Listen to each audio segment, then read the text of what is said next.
জীবনে চলতে গেলে 5টি সময় চুপ থাকা খুব জরুরি। 1. আপনাকে কেউ কিছু বলতে চাচ্ছে, তার কথা মনোযোগ দিয়ে শুনুন। 2.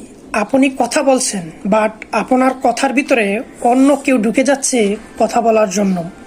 আপনাকে কথা বলতে দিচ্ছে না বা দিবে না, সেখানে চুপ থেকে তার কথা শুনুন। 3. এমন কোনো জায়গা বা প্রোগ্রামে অবস্থান করছেন, সেখানে কেউ কারো কথা শুনছে না, সবাই শুধু বলছে, সেখানে চুপ থাকুন। 4.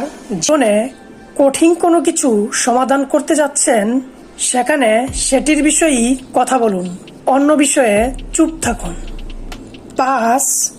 জীবনে চমৎকার কিছু এনজয় করছেন, সেখানে চুপ থেকে এনজয় করাই উচিত।